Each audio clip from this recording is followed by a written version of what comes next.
Bundy came into this place thinking we were all going to side up with him. And he picked the wrong spot. I think they were looking for a fight. And they wanted to start a national fight. They wanted to start a division. There's an organization called COWS, Coalition of Western States. I believe they were heavily involved. There's a map of the United States. The red is public lands. And you'll see it's concentrated in the west.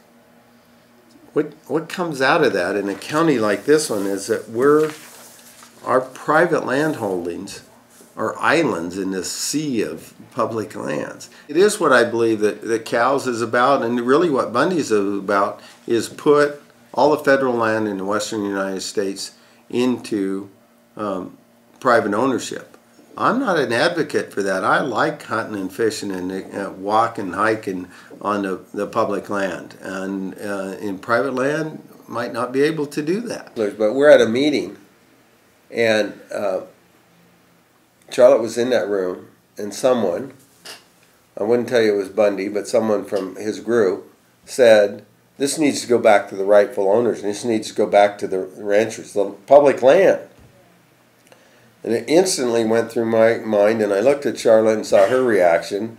So Charlotte Rodriguez is the tribal chair of the Burns Paiute tribe. And saw her reaction and went, my God, what do you mean give this back to the rightful folks? If you were going to make that argument, wouldn't it be the Burns Paiute tribe? Bundy, based on pre-Constitution beliefs that he's tried to change the Constitution with, at least in his mind he's managed to do it. If he's pre-Constitution, we're no longer talking about white settlers here, dang few of them. As a matter of fact, in that year, none of them. Might have been some trappers here, but there was no one here but the Burns Paiutes. So I don't understand how he crossed between it's the ranchers and yet going back to a basis that's pre-Revolutionary War. It's bizarre to me. I don't know what's causing the division that's occurring, the anger that's occurring.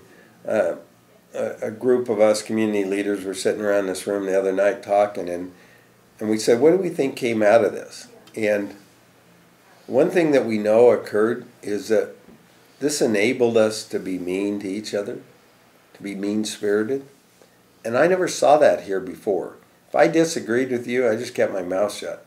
Today, we're seeing people very vocal and pushing back in a mean-spirited way, just not saying I disagree with you, but in a mean-spirited way, saying, I'm going to get you for saying that kind of things.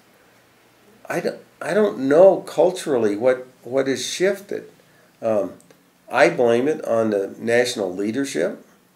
I believe we haven't had a statesman at the national level in the last 5 or 6 presidents. I don't see our senators reaching out in the way I wish they would be and trying to help find middle ground. I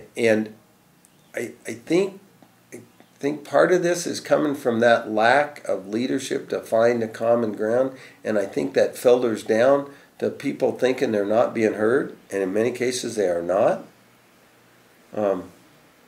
And I think that's what's driving it, is if you don't feel valued in decision making, and when we got 300 million people now, it's getting a little hard to do that for everybody.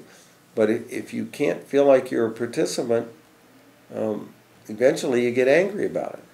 And I keep hoping we will see a true statesman again step up and say, we need to bring this country back together.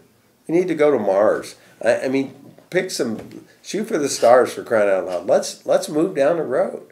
Let's quit spending all the time banging against each other. It worries me. Worries me a lot.